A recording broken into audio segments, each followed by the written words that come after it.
Assalamualaikum, salam sejahtera sahabat-sahabat Dakaster sekalian. Bersua kita kembali di dalam Nox Channel. Seperti biasa, topik perbincangan kita adalah bersekitar tentang model-model diecast keluaran pelbagai jenama. Hari ini kita akan buat sedikit simple review tentang satu model Nissan GT-R R35 keluaran Mini GT, tema Liberty Walk, kotak nombor 135. Baik, so ini packaging yang kita terima. Item ini saya dapatkan daripada Azlan Azali. Saya akan tinggalkan linknya di dalam description nanti ya. So seperti biasa, product warning, and then di bahagian belakang official license daripada Nissan, TSM hologram, dan model ini adalah model right hand drive ya. Itu ada di situ.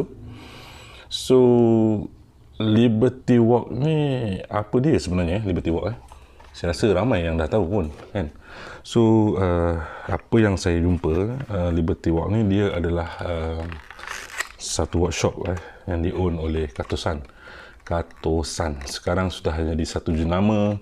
Dia ada merchandise, bukan saja body kit sama body parts dia ada juga, dia ada merchandise, ada baju, cap dan lain-lain lagi lah. So dia banyak buat modified banyak model kereta lah kan. Dia macam lebih kurang macam Nakai lah kan, tapi dia Nakai lebih kepada AWB, lebih kepada Porsche. Macam dia ni banyak model kereta lah yang dia buat. So ni dia yang menarik untuk model kali ni color dia ni, warna biru ni, dia punya metallic blue dia tu memang naik lah ya. So dekat GT Wings dia tu ada, ada LB Performance punya tulisan ya. Di sebelah bawah tak ada apalah. Belakang pun sama, 4 batang exhaust ya. Tempo nombor 5 LB WK. Rim warna hitam, rim dia ni menarik.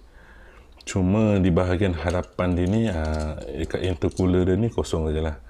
Dia hanya letak LBWK sajalah, LB Performance kan. Agak menarik jugalah untuk model GT-R R35 ni, sebab color dia ada banyak.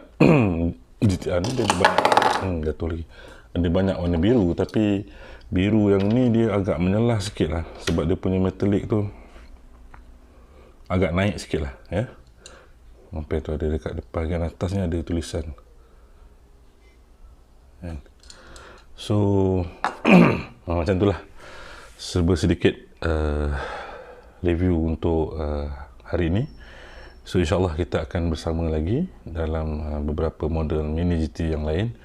Mostly di tangan saya ni mostly GT-R lah, GT-R, cuma mungkin color yang berbeza ataupun versi yang berbeza lah ya. Jadi terima kasih di atas sokongan anda kerana sudi menonton, dan seandainya anda mendapati konten kali ini menarik, memberi info dan manfaat kepada anda, jangan lupa untuk subscribe dan like, serta jika ada apa-apa informasi tambahan yang anda ingin sertakan, jangan lupa tuliskan di bahagian komen. Berjumpa lagi di lain masa. Assalamualaikum. Ciao.